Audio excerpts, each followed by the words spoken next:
So there are three problems facing District 7 residents that some reasonable housing can solve. Problem one, people are saying, I want a more vibrant commercial district. I'm tired of all the empty storefronts. Problem two, senior citizens are saying, what am I going to do when my house is too big to take care of? I can't navigate the stairs. Where am I going to go? Where am I going to downsize to? Problem three, the baby boomers who say, where are my adult children going to live and my grandkids? I'd like them to stay in San Francisco so they can be close to me. A reasonable amount of housing along the transit corridors, which I define as the street upon which Muni train is, a few stories of housing above retail creates the demand for the vibrant retail that the single-family homeowners will enjoy. It allows for elevator buildings that senior citizens can downsize to and they can rent out their home to a new young family. And it creates housing for our kids and grandkids. This makes absolute sense, and it needs to be done. And how do we do it? Build a coalition. Lots of senior citizens now see it's in their vested interest that we built this housing. That's how you get it done. Thank you.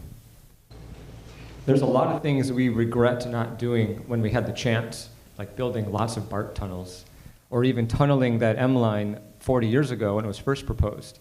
So we need to think big.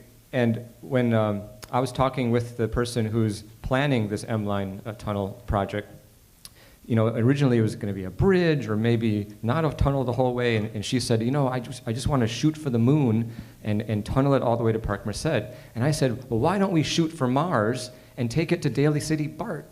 Because ultimately we need to look at things holistically, because all these things work together, and we need to talk about a tunnel along Geary, and we need to definitely get the Central Subway all the way to Fisherman's Wharf. So it makes sense to connect our #1 tourist attraction with Moscone Center for all the convention goers. So it's important to look at things holistically and think big. Crime is definitely top of mind.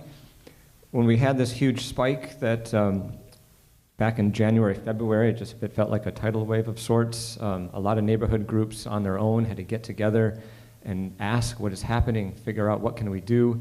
And they were looking for leadership, and I think it's important that we have a supervisor who follows the data, looks at the trends, and is in communication with the neighborhoods, so when something like this happens, that people are prepared for it, and you can build a coalition and work together and marshal the resources you need to tackle the issue.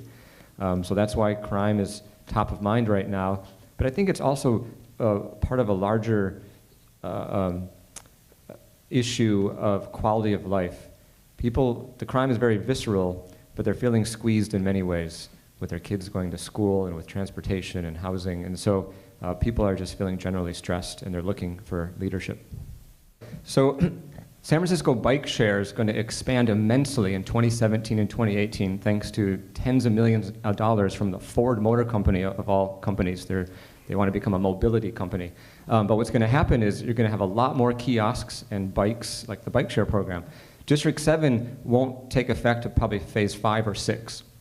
So here's the opportunity. Yes, there's tension between drivers and bicyclists.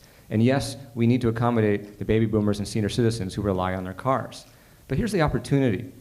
With the families who live in 7, they would like to safely bike from their home to the park or to Lake Merced, or safely bike, or if you're commuting to work, to that I walk a 10-minute walk to my Muni station.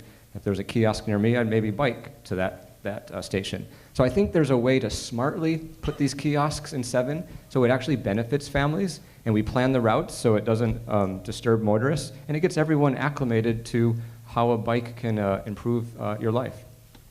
A lot of families leave San Francisco when their kids turn age 4 or 5, and you know, we can do all we want for early education, early care, but if we can't keep the families here once the kid turns 4 or 5, that's defeating the purpose. We need to look at the big picture, and it's important that we treat parents in San Francisco like customers when it comes to the public school system. And oftentimes, the parents might get their kid into an elementary school and be happy with it, and then they leave when it comes to middle school time because the middle schools are getting rid of algebra and honors programs and not catering to what the customers want. So this is an issue that we need to look at in the long term as far as how do we keep the family in San Francisco from birth through graduation of high school, and then have a place for them when the kid comes back from college to build a life here. I am excited to work with people in the community to help them get what they want. You hear all the time, I want a bakery, I want this, I want buy right. Why isn't buy right on West Portal Avenue? Why not? Why won't they come?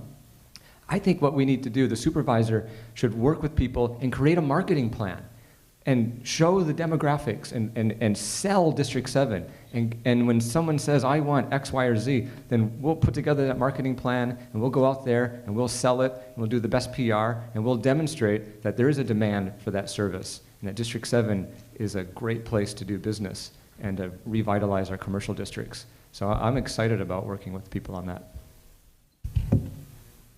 Hi, I'm Joel Engardio. I'm the only candidate endorsed by the San Francisco Chronicle.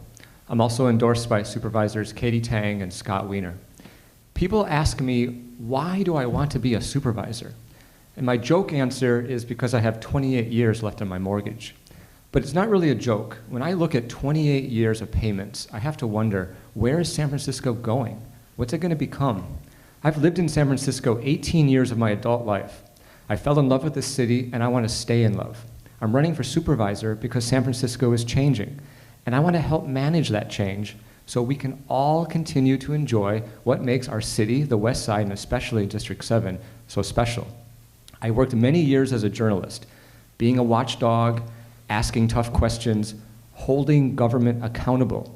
I want to do that from inside City Hall. Homeowners are tired of being City Hall's ATM.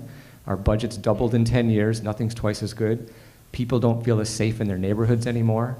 People feel unheard at City Hall. They're frustrated by the complacency. I want to advocate for the neighborhoods. I want to use my journalism skills to investigate how City Hall spends our money. We need to look at every program, measure for results, and only pay for what works. And I'll be responsive to your needs.